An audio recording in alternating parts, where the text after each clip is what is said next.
সংবিধান সংস্কার পরিষদের কি কোনো অস্তিত্ব এখন আছে? ক্ষমতার মাস্তানি না জুলাই সনদ, সংস্কার না ষড়যন্ত্র? সম্প্রতি এমন কিছু প্রস্তাব এসেছে যা দেশের গণতান্ত্রিক ভবিষ্যৎ নিয়ে প্রশ্ন তুলেছে। গুম প্রতিরোধ, মানবাধিকার কমিশন গঠন এবং দুর্নীতি দমন কমিশনের মতো গুরুত্বপূর্ণ অধ্যাদেশগুলো বাতিলের যে দাবি তোলা হচ্ছে, তা কি সংস্কার নাকি ক্ষমতা কুক্ষিগত করার নতুন কোনো কৌশল? মূল সংকট: অধ্যাদেশ বাতিলের প্রস্তাব। একটি বিশেষ মহল বেশ কিছু গুরুত্বপূর্ণ অধ্যাদেশ বাতিলের প্রস্তাব করেছে, যার মধ্যে রয়েছে 1 নম্বরে বাদ করে দেওয়ার প্রস্তাব করছে কি জানেন? 1 নম্বর বাদ করে দেওয়ার প্রস্তাব করছে কি জানেন? গুম প্রতিরোধ ও প্রতিকার অধ্যাদেশ বাতিল, বাংলাদেশের মানবাধিকার কমিশন গঠন অধ্যাদেশ বাতিল, দুর্নীতি দমন কমিশন অধ্যাদেশ সংশোধন অধ্যাদেশ বাতিল, সুপ্রিম কোর্টের বিচার বিভাগীয় পৃথক সচিবালয় গঠন করার অধ্যাদেশ বাতিল, সুপ্রিম কোর্টের বিচারক নিয়োগ করার কমিশন অধ্যাদেশ বাতিল, ব্যাংক রেজলিউশন অধ্যাদেশ বাতিল। আছে কি? দর্শক, এত গুরুত্বপূর্ণ সব বিষয় যখন বাতিল হয়ে যাচ্ছে, তখন ব্যাপারটা ওই 2 তেলাপোকার মৃত্যু কাহিনীর মতোই সেটা হচ্ছে। অ্যারোসেল মারার পরে দেখবেন একটা তেলাপোকা আরেকটা তেলাপোকার গলায় ধরে কান্না করে। দুইটাই মৃত্যু পথযাত্রী। একটা আরেকটাকে জিজ্ঞাসা করে, আপনি কবে মরবেন? সে বলে, আমি এখনই মরবো। আরেকটা বলে, আমারেও নিয়ে যায়েন। তো এত এত প্রস্তাব না বাতিলের হিড়িক দেখে জগতের মানুষ মনে করছে সরকারি দল বিরোধী দল সবাই তো মরবে দেখি। এটা তো মরার বুদ্ধি। আচ্ছা দর্শক, আপনারাই বলুন, গুম প্রতিরোধ প্রতিকার অধ্যাদেশ বাতিল করার কি কারণ থাকতে পারে? তবে ধারণা করা হচ্ছে একমাত্র ডিজিএফআই এসবিএনএসআই এর আপত্তি ছাড়া, আয়নাঘর তৈরির মূল কারিগর ডিজিএফআই আপত্তি ছাড়া গুম এবং খুন পাশ করার আপত্তি কার থাকতে পারে? আমরা কি গুম চাই? দর্শক, আপনি কি গুম, খুন এবং জিজ্ঞাসাবাদের নামে যখন তখন যাকে তাকে ডিজিএফআই এনএসআই তুলে নিয়ে যাক?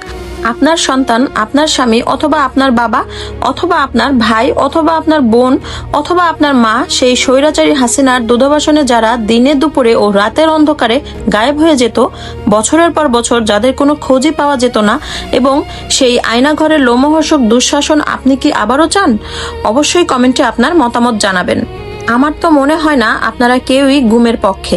তো তাহলে এই গুম কমিশন কেন বাদ দিতে হবে? মানবাধিকার কমিশন অধ্যাদেশ কেন বাদ দিতে হবে? গুম কমিশনকে বাদ দেওয়ার কারণ হিসেবে সরকারের বিভিন্ন মহল দাবি করছে, সরকারের সংবেদনশীল আইন শৃঙ্খলা বাহিনী সদস্যরা এই অপরাধের সাথে, মানে গুম, খুন, যখন তখন যে কাউকে যে কোনো নামের ট্যাগ লাগিয়ে উঠিয়ে নিয়ে গায়েব করে দেওয়া সহ নানা অপকর্মে জড়িত থাকতে পারে। এই জন্যই মানবাধিকার কমিশনার গুম প্রতিরোধ অধ্যাদেশ বাতিল। কি আজব ব্যাপার!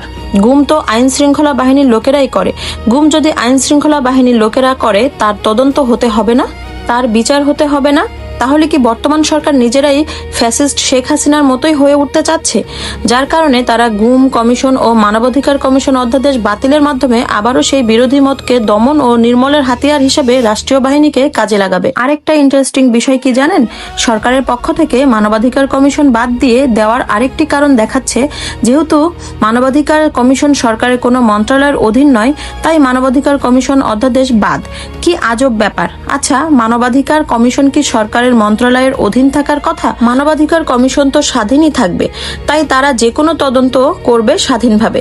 দর্শক, এবার আপনারাই বলুন, সরকারের যদি প্যাসেজ হওয়ার ইচ্ছা না থাকে, রাষ্ট্রীয় ক্ষমতায় বসে নানা রকম অনিয়ম, জুলুম, অন্যায়, অবিচার করার ইচ্ছা না থাকে, এবং সরকারের বিভিন্ন অন্যায্য ও অযৌক্তিক এবং কেবলমাত্র সরকারি দলের সুবিধা হয় আর জনগণের অসুবিধা হয় এমন কোনো বিষয়ের সিদ্ধান্তের বিরোধিতা যখন বিরোধী দলগুলো করবে, তখন বিরোধী দলগুলোকে জঘন্য আকারে নির্মূলের পরিকল্পনা যদি না থাকে, তাহলে অন্য আর কি কারণে সরকার জুলাই সনদকে অস্বীকার করবে এবং তা বাস্তবায়ন করতে চাইবে না? যে জুলাই সনদের পক্ষে গণভোট হয়েছে এবং সেই গণভোটে দেশের 70% জনগণের ম্যান্ডেটের ভিত্তিতে জয়লাভ করেছে, সেটাকে একটি সরকার কিভাবে উপেক্ষা করার সাহস দেখাতে পারে? তার মানে এর থেকে বোঝা যায়, বর্তমান সরকার জনগণের সরকার হতে চায় না। তারা শুধু লুটপাট আর চাঁদাবাজি এবং মাস্তানির রাজত্ব কায়েম করার লাইসেন্স পেতে চায়। দর্শক, রাজনৈতিক বিশ্লেষকদের মতে বর্তমান বিএনপি সরকার জুলাই সনদকে অস্বীকার ও বাস্তবায়ন না করার আরো বড় রকমের একটাই কারণ, সেটা হলো রাজনৈতিক কর্তৃত্ব হারানোর ভয়। জুলাই সনদ মূলত ছাত্র জনতার আন্দোলনের একটি স্বতঃস্ফূর্ত আকাঙ্ক্ষা। এখানে প্রথাগত রাজনৈতিক দলগুলোর চেয়ে ছাত্র প্রতিনিধি বা নাগরিক সমাজের গুরুত্ব বেশি। বিএনপি মনে করছে এই সনদ পুরোপুরি বাস্তবায়িত হলে দেশের রাজনীতিতে ছাত্র ও নাগরিক সমাজের একটি স্থায়ী ভেটো বা নিয়ন্ত্রণ প্রতিষ্ঠা হতে পারে, যা প্রথাগত দলভিত্তিক রাজনীতির প্রভাব কমিয়ে দিতে পারে। অথচ জুলাই সংঘটিত হয়েছিল যে দৃষ্টিভঙ্গি ও পরিবর্তন আলোকে, যেমন রাষ্ট্রপতি ও প্রধানমন্ত্রীর ক্ষমতার ভারসাম্য, প্রধানমন্ত্রীর একক আধিপত্য কমিয়ে রাষ্ট্রপতির ক্ষমতা বাড়িয়ে দুজনের মধ্যে ক্ষমতার সুষম বন্টন নিশ্চিত করা, স্বতন্ত্র নিয়োগ ক্ষমতা, গুরুত্বপূর্ণ রাষ্ট্রীয় পদগুলোতে নিয়োগের ক্ষেত্রে রাষ্ট্রপতির হাতে সরাসরি ও স্বাধীন সিদ্ধান্ত নেওয়ার অধিকার প্রদান, নিয়োগ প্রক্রিয়ায় স্বচ্ছতা, দলীয় পছন্দের বদলে যোগ্য ও নিরপেক্ষ ব্যক্তি বাছাই করতে শক্তিশালী ও অন্তর্ভুক্তিমূলক সার্চ কমিটি গঠন, দ্বিকক্ষ বিশিষ্ট সংসদ, আইন প্রণয়নে স্বচ্ছতা ও বিশেষজ্ঞ মতামত নিশ্চিত করতে উচ্চকক্ষ ও নিম্নকক্ষ বিশিষ্ট সংসদ ব্যবস্থা চালু করা, প্রধানমন্ত্রীর মেয়াদের সীমাবদ্ধতা,